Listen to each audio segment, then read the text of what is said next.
Okay, so what we're going to do today is create a new file, and we're going to start messing with some new tools. So first thing, we're going to go up to File New, or Command N, and let's just make this one 8 by 10 inches. So you're going to have to change your pixels to inches if they're set to that. Let's see, we'll go width 8, height of 10, and then we'll just type in like 200 for the res. Okay, and just hit OK.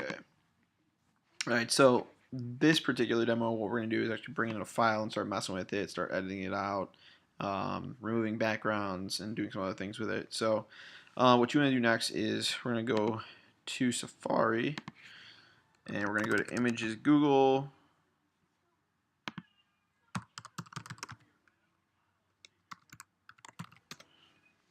and what I want you to do is find a picture of somebody's face. So if you have like a particular person, or you have, you just want to type in a random name, that's fine too. If you type in human face, that would work. Okay, you got that. I'm going to do our president. All right, so I will take, let's see, it's kind of a funny one, so I'm going to grab this one. What you want to do here is basically click on it if it'll let you. Maybe that one's not going to let me. And okay, if it's not letting you click on it to open it up bigger, then what you're going to want to do is just, there's a couple different ways you can bring this into Photoshop. So one of the ways would be simply to move your Safari window over. By the way, we are in Safari for searching this, or any really internet, any way you can get on a browser up. So what we're going to do here is we're just going to take the image, we're going to click it and hold it, and we're just going to drag it over to the file and drop it. And hopefully it pops up. Yep, so you saw it there, that one did work.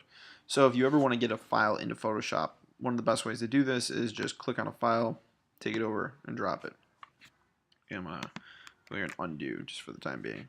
Okay, that's one way. There's other ways. So I'm going to show you guys another way to do it. And I'm going to take this one, and what we're going to do is we're going to right click or control click, and we're going to download image. So let's see, or save image as, either one is fine. So I'm going to go save image as, I'm going to say desktop, title it, and hit save. Okay. This case, I mean, the nice thing about this is you have a file, so you can always go back and use it. Let's see, and here it is on my desktop. Now, this is different. In order to open this, you can't just drag it over here. Okay, you see how that won't work. What you actually need to do is, if you save a file, you need to drag it down to the Photoshop icon on your dock and drop it on there, and then it'll open in a new file. Okay, so say I wanted to get this into the other file because it's set up a size. Right now, this one, probably the size is not the same. So if you go to image and image size, this is 2 by 3, which means it's small. Whatever, it's not a big deal, but just heads up, so that's really small. One thing you can do here is you could just take your move tool, which is V, you can click on it and just simply drag, and then hover over the other tab. Now, right now it's having some issues. There you go. And you can drop it like that. That's one way to move it. Okay, another way is to, if you have your files separated, basically I'm just pulling the tabs over and dropping them. Move tool, boom, that's over. And then the other option, so now I can take this if I wanted to drop this back on there. See that little blue line here? That allows me to collapse these tabs together. I can go Command A, which is select all, Command C, which is copy, and then Command V. So it's Command A, Command C, Command V, and I'll hold down Command the whole time. Just hit A, C, V. Okay, that's one way to do it with hotkeys. The other, the short, or the long way for that is basically select at the top and go select all. There you go. There's your command key for it. Command A, select all, edit copy, go to your next file, edit paste. Okay. So right now we have 2 layers, and you'll see those both down there. What I'm going to do is I'm going to take one of them for now, and I'm just going to grab the move tool, and I'm going to resize it so it fills up the whole thing. Now I'm going to go to my actual document here and just bring that up. That gray space on the edge is not actually our image, so you don't really need to have that there. But I like it just because I know then where the edge is going to be while I'm making this. So what you're going to do is basically start dragging this. Now remember, I can really mess this image up if I don't do it right, where it's not proportionate. So what I'm going to do is, while I drag this up, using the move tool on one of the corners, and hold down shift. What that does, it allows me to drag this up, but allows me to do it while it's in proportion. Now, as you do that, you're going to notice probably the image is getting blurry. That's okay. It should clear up a little bit. It might not be perfect.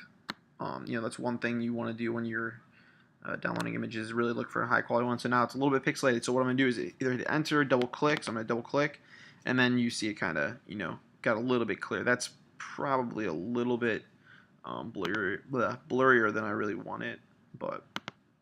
And then I'll go to my other layer just and show you guys again. So again, I just drag it down to the left corner. You can do the right corner and pull the bottom left tab. It's up to you. I'm not going to make this one huge. I'm actually going to make this a little bit disproportionate this time. Okay. So, and then, the resolution on this isn't the greatest, but for our sake, it's okay. Okay, so that's basically how you bring in a file. One of the things you want to do then is maybe get a background out. So this one could be pretty easy. There's a couple different ways you can get a background out. One of the ways would be to use your magic wand tool. So that would be your W. It might have a different one. There's a quick selection under that too. We'll show you how to use that as well. But the magic wand tool, what I'm gonna do is just hit W, go to that guy, and it just looks like a magic wand with magic going on in the end. What this does, it actually selects colors. Okay, so if you look at the top here, when you have that tool selected, anytime you click on a different tool, remember you have different options up here. So my tolerance here is 32. That's basically how many colors is it going to select. Is it going to select a lot? Is it going to select a few? The lower the tolerance, the fewer colors it selects. So if it's 100, it's going to really start, making big selections. So I'm going to go up to like 80, and then watch what happens when I click out here in the background. See how what it did was it selected part of his face too. So if I deleted it, it would delete part of his face. Okay, so I'm going to Command D to deselect. I'm going to bump that down. We're going to go back to 50 and see how that reacts. So 50. Oh, that one's still pretty bad. Okay, let's go down to 20 and see what that looks like. You don't even have to deselect. There we go. That's not bad. Okay, now you can see it's selecting. Problem is it's also selecting part of his hair, so that's a little bit of an issue. All right, you can maybe bump this down again. We'll go 10 seconds or 10 tolerance. There you go. That's not bad. Okay, now do you see this? Okay, I clicked on it and I deleted it, and now you still see it has like a little bit of scraps and stuff in there. I could hold down Shift to select more. So say if I didn't do that, I'm going to go Command Option Z here to back out. Okay, and deselect. So I'll show you what that would look like if I hit. Okay, so there it has its selection. I hold down Shift, and now I'm able to keep selecting. Okay, so you can keep going in there until you have a big chunk. And basically, if I wanted to delete out this whole background, then this should make it a little bit easier. Okay. Deselect. Still a couple chunks, so what I would do in that case is probably go with my eraser tool. And my eraser tool is really simple. It's just that's an eraser. So I'm going to bump up my brush size, and then I can go in and just clean up this stuff. If I wanted to get closer, at the bottom of my toolbar I have my zoom tool. So magnifying glass. Okay, that way I'm a little bit closer here, and I can go in and start erasing. Okay. Now I'm holding down the whole time that I'm erasing. You don't have to do it that way. You could, click erase, release. The benefit of that would be that then when you go to say you mess something up, that if you undo one time, like right now if I undid one time, see how much it brings back. But if I do that a little bit at a time, then that's not an issue. So, and that's also the case with something I'm going to talk about right now, which is our history window. So I'm just kind of cleaning this guy up. The ears. All right, is my history window. So right now we're going to go up to Window. We're going to go to History. And there it is, alphabetical order.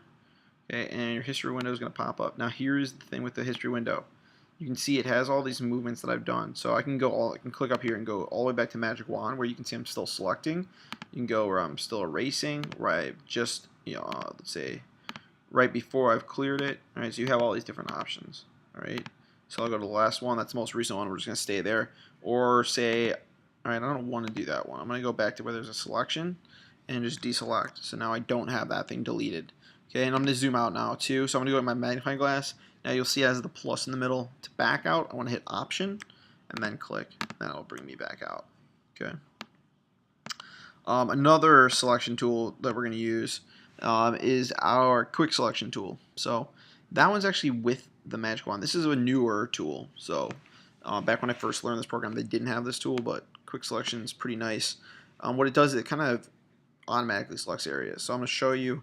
Basically what I'm doing here is I'm going to click and I'm start dragging into an area, and you can see how it automatically kind of knows what I'm going for. Now in that case, it's kind of bad. It started going into the hairline. So what I can do is hold down Option. You see how it toggles between plus and minus when I hold down Option, and I can go back and I can push that selection out. So if it does too much, then I can go tell it what it's done wrong. Right? It really depends on the image, on what tool to use. If you have like a really solid color background, I would use the magic wand. I mean, that one's selected really nicely, very clean. I can hit delete now, and then if I wanted to go in and start a new selection, okay, just to get that corner of the ear, and then I'm good. Okay, and there's some weird selection stuff up there. I don't know what happened there. Let's go back. I'm gonna redo that part. It's so weird that I took that out. Okay, well, let's see what happens if I delete. Yeah, it looks like it's taken out a portion of the back there for whatever reason. Maybe it's from before. Okay, so that's just a really useful tool. Another way to toggle this, so between like the selection and deselection of an area, is up here at the top. So you have, if you hover over a tool, add to selection, subtract from selection. So you can use that. I used to use Option. So I think it's way quicker. Kind of allows my workflow to be quicker. And your workflow is basically, how easy is it for you to do what you're trying to do, or to get back if you need to. That might be like, having a file that's set aside, or using a tool a certain way. So, oops. And I can also make this brush smaller, just so you know. So if I really need to get into like the nooks and crannies of an area, then I can use that. So I'm just gonna hit delete, bam, and then that area is deleted. Okay. So right now we're just gonna save this, and the next tool will be on another demo. So I'm gonna save this as my demo, my desktop. Hit save, and you're good.